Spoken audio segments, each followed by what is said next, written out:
এখন যদি আসল কথা বলি তো থলের বিড়াল বেরিয়ে যাবে। 5 তারিখের পর 8 তারিখ পর্যন্ত 3 দিন তো বাংলাদেশে কোনো সরকার ছিল না।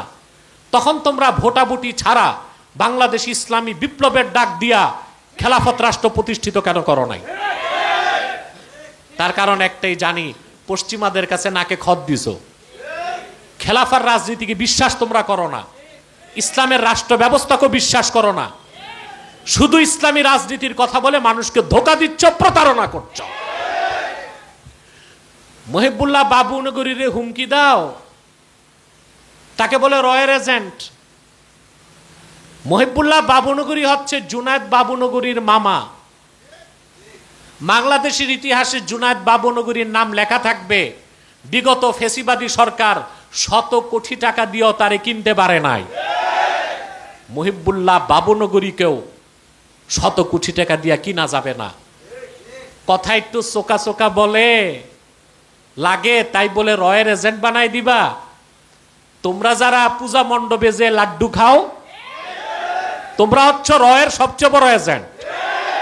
হিন্দুদের রক্ষার আন্দোলনে নামছো, ভারতে মুসলিমদের হত্যা করা হয় তোমরা চুপ থাকো, মসজিদ শহীদ করা হয় তোমরা চুপ থাকো, আর বাংলাদেশে হিন্দুদের রক্ষা করার ইজারা তোমরা নিয়ে নিছো। মন্দির পাহারায়, পূজা মণ্ডপ পাহারায় এখন মৌলবী সাহেবরা ইমামতি বাদ দিয়ে এই কাজ ধরছে। পীর সাহেব খানকা রেখে মন্দির পাহারায় গেছে।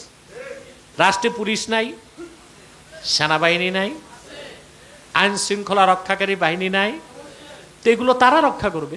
তারা দায়িত্বশীল, প্রজাতন্ত্রের দায়িত্ব পাইছে তারা। তাহলে মোলামা পীর মাশাইখকে শেরকি কাজে কেমনে যায় প্রতিরক্ষা করতে? এটা তো মুসলমানের কাজ না। হ্যাঁ, প্রশাসন ওটা ভিন্ন জিনিস। প্রশাসন রাষ্ট্রের দায়িত্ব নিছে, রাষ্ট্রের প্রত্যেকটা পক্ষকে সে কি দিবে?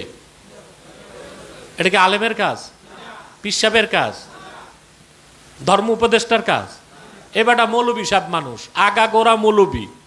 এ দেখি গির্জায় যে নাচানাচিও দেখে, আর হিন্দুদের মণ্ডপে যায়া প্রসাদ খাইছে কিনা দেখি নাই, উপস্থিত হয়। এই আমাদের কপালে জুটছে একজন ধর্ম উপদেষ্টা।